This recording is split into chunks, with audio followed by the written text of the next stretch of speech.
Hi friends, good morning.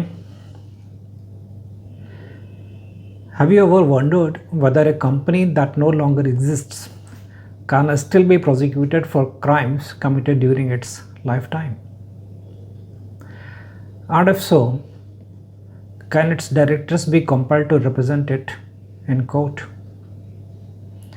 That is the intriguing question before Kerala High Court in today's case. So today we are breaking down a very interesting judgment involving Messrs. L. Zarafa Travels and Manpower Consultants Private Limited, a dissolved company, and its directors who were accused of massive recruitment scam. This case is not about fraud. It touches on company law, criminal law, and money laundering law all at once and raises a big legal dilemma. How do you prosecute a company that does not even exist anymore? Let's dive in. So here is what happened. The company L. Zarafa Travels was in the manpower recruitment business, initially run by the managing director. Subsequently, the control shifted to his wife and another employee was made director. Between December 2014 and March 2015, the company allegedly cheated several nursing aspirants. They collected huge sum of money, about rupees 100 crores, and routed it illegally to Dubai through Hawala channels.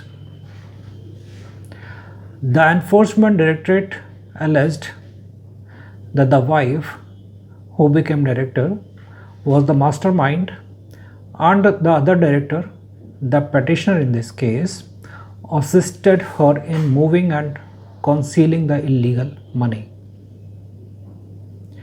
ED slapped the following charges against the accused.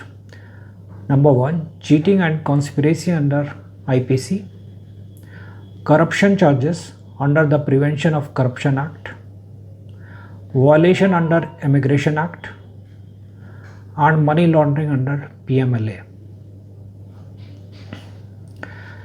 The petitioner argued that she was made the third accused in her personal capacity as director, but at the same time, the court record showed her as the representative of the company itself. She further argued that the company does not even exist anymore. In July 2021, the Registrar of Companies had struck off the company under Section 248 of the Companies Act 2013. That means it is legally dissolved. Her stand was simple. I can face trial personally as the third accused, but don't force me to also defend the dissolved company. She further argued that a company that no longer exists cannot appoint a representative. Under Section 305 of the CRP say only a company in existence can choose someone to appear for it in court. But the enforcement director had a different take. They pointed out that as per Section 248, subsection 7 of the Companies Act, even if a company is dissolved, the liability of its directors, managers, and other officers continues as if the company had not been dissolved.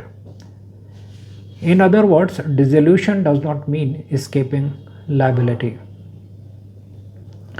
So the prosecution argued that the trial must go on both against the company and its directors. Now let us see how the Kerala High Court approached this issue and what the issues were framed by the court. First point was, as per Section 305 of CRPC, normally a company can appoint a representative, but If the company does not exist anymore, then what will happen? That is a gap in the law. Under Section 250 of the Companies Act, even after dissolution, liabilities of the company survive. Section 70 of PMLA makes both the company and the person in charge guilty, and Section 71 gives PMLA overriding powers over other laws. In Anita Hada and Dhan Singh Prabhu, the Supreme Court has said, if the company itself is not arraigned, directors alone cannot be prosecuted for vicarious liability. So the Kerala High Court reasoned like this: yes, the company is dissolved, but that does not erase its liability. If it has to be prosecuted, the prosecution can apply to restore it under Section 252 of the Companies Act. If restoration is not possible, then someone responsible, like a director, can still be shown in the court as the company's representative. What were the court's findings?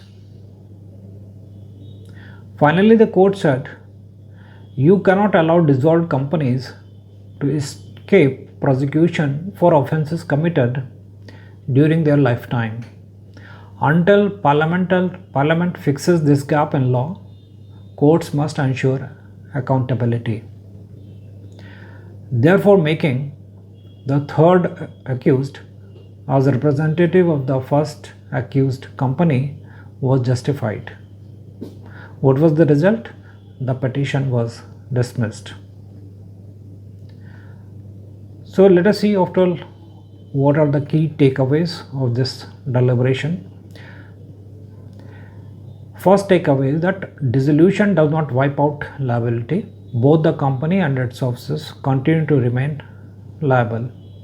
Directors can still be prosecuted even if the company is struck off.